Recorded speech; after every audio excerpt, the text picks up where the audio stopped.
আজই ডাউনলোড করুন আর এনজয় করুন আপনার পছন্দের শো।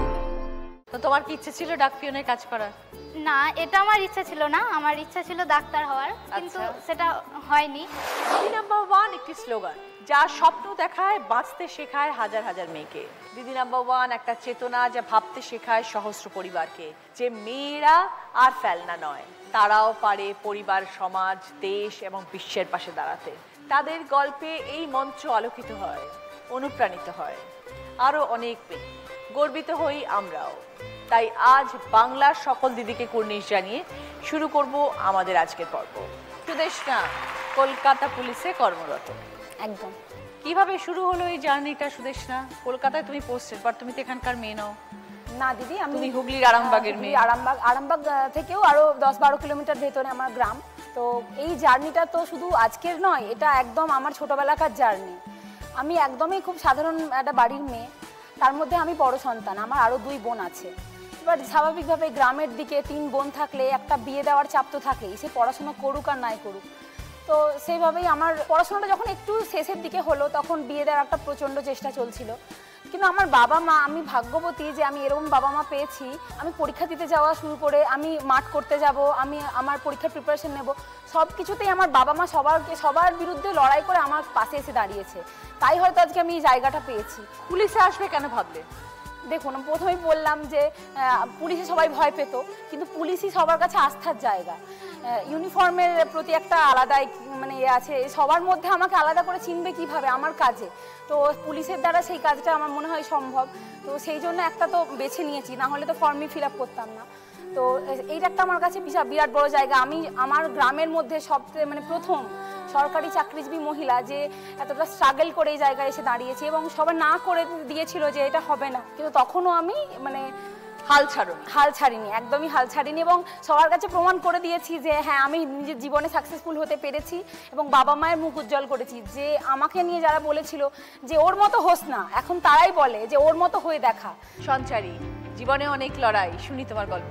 ছোট থেকে সবার জীবনটা খুব ভালো হয়, মায়ের ভালোবাসা পায়, আমিও পেয়েছি। কিন্তু আমার মাকে আমি ছোট থেকে দেখেছি, আমার মা অসুস্থ। আমার মা ছিলেন একজন নার্ভের পেশেন্ট। তিনি সবসময় শুয়েই থাকতেন বেশিরভাগ সময়টা। 2014 সালে হঠাৎ আমার বাবার ব্রেন টিউমার ধরা পড়ে। প্রথমবার অপারেশন হয়, সেটা সাকসেসফুল হয় না। তারপরে তাকে যখন বাড়িতে নিয়ে আসি, সে তখন প্যারালাইজ পেশেন্ট। সে 1 মাস কোমায় ছিল ব্যাঙ্গালোরে। সেখান থেকে নিয়ে এসে যখন জানতে পারি যে তার মাথার মধ্যে এখনও টিউমারটা মানে আছে এখনও, সেটা আবার মাঝে মাঝে উনি অসুস্থ হয়ে পড়তেন। সেই কারণে 2016 সালে আবার ওনার অপারেশন হয়। সেই সময় আমার HS পরীক্ষা আমি দেব। সেই সময় আমার একদিকে আমার ঠাকুমাও বিছানায় অসুস্থ, একদিকে আমার বাবাও অসুস্থ, একদিকে মাও অসুস্থ। বাবা LICর এজেন্সি করতেন। তো বাবা বলতো যে তুই ওখান থেকে প্রিমিয়ামটা নিয়ে এসে জমা কর। সেইভাবে জমা করে আমি কিছু আর্ন করতাম, সেটা দিয়ে আমার সংসার চলতো। বাড়িতে 3-3টা পেশেন্ট, কি খাবো কি করব কিছুই বুঝতে পারতাম না।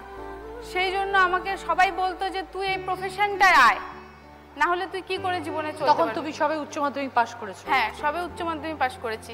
এবং সেই সময় আমার একটা জীবনে আরেকটা দুর্ঘটনা ঘটে যায়। সেই সময় আমার মা মারা যায়। তারপরে ঠিক তার 2 বছর পরে আমার ঠাম্মাও মারা যায়। তারপরে 3rd টাইম অপারেশন। তারপরে বাবার আবার ব্রেন টিউমারে সেই 50% অপারেশন করার জন্য ডাক্তার বলে আমার 5 লক্ষ টাকার প্রয়োজন। সবার কাছে চেয়ে চিনতে আমি বাবার চিকিৎসাটা করাই। তারপরে বাবা সুস্থ হয়। বাবা সুস্থ হওয়ার পর বাবা বলে যে তুই তাহলে এই প্রফেশনে আয়, কারণ তোকে এটা করতে হবে। কারণ আর্নিং মেম্বার বলতে আমি বাড়িতে একা, আমি বাড়ির একমাত্র মেয়ে। মানে বাবা যে LICর কাজ করতেন সেটা তোমাকে করতে শুরু করলাম। তুমি জানতে কিছু কাজের ব্যাপারে? জানতো না, বাবা শেখালেন। হ্যাঁ, বাবা বলতো যে তুই ওই বাড়ি থেকে প্রিমিয়ামটা নিয়ে আয়, ওখান থেকে তুই ওই কাজটা কর, এইটা জমা কর। এইভাবে করে আমি কাজটা শিখেছি। বাবার স্বপ্ন ছিল একটা বাড়ি করা, সেই বাড়িটাও আমি আজকে করতে পেরেছি। ডাক পিয়নের কাজ করো? হ্যাঁ। কত বছর হয়ে গেল? কাজে আমার 2 বছর হয়েছে। তো তোমার কি ইচ্ছে ছিল ডাক পিয়নের কাজ করার?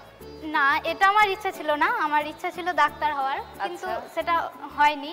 এই কাজটাই আমাকে চয়েস করতে হয়েছে। বাড়িতে আমরা আমার মা আছেন, বাবা আছে, ঠাকুমা আছেন, দিদি আছে। দিদির এখন বিয়ে হয়ে গেছে। আমার বাবা একজন কৃষক এবং তার পাশাপাশি একটা বাচ্চাদের স্কুলে কাজ করে। তো সেখান থেকে আমাদের সংসার চলতো, খুব কষ্ট করেই চলেছে। তো হঠাৎ করে লকডাউন আসে, তো তখন বাবার কাজটাও বন্ধ হয়ে যায়। তো তখন কি করব না করব সেটা বুঝতে পারিনি। তো বাবা সেলাইয়ের কাজ জানতো, তো সেখান থেকে আমাদের তখন আবার বাবা কাজটা শুরু করে।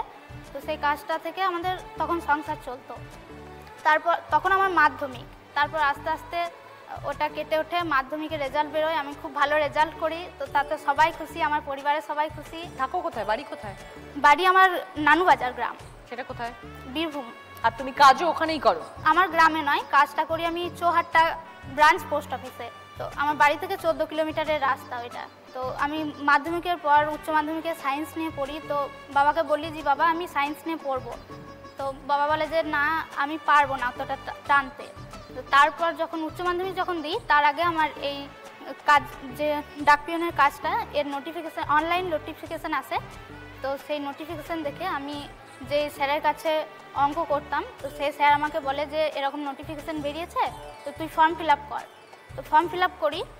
যখন উচ্চ মাধ্যমিক পরীক্ষা শুরু হবে তার ঠিক 2 দিন আগে আমি এই জবটাই সিলেক্টেড হই। আচ্ছা। তো বাড়িতে একটা বিরাট আনন্দের জায়গা, বিরাট খুশি। রান্না করে একা হাতে 2 সন্তানকে মানুষ করছো। হ্যাঁ দিদি, এরকম পরিস্থিতি এলো কেন? এরকম পরিস্থিতি আসলো, আমার ছেলে মেয়ে খুব ছোট ছোট ছিল। ছেলে 2.5 বছর ছিল, মেয়ে 4 বছরের ছিল। তখন আমার হাজব্যান্ডের অ্যাক্সিডেন্ট হয়।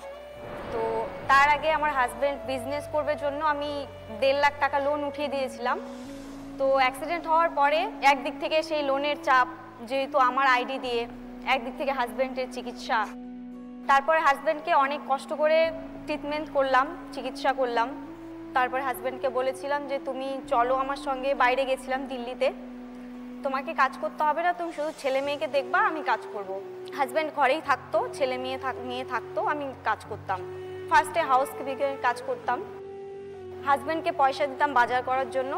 সেখানেও সে মানে নেশাগ্রস্ত হতো, আমার উপর মানসিক টর্চার করতো। এটা প্রথম থেকেই ছিল।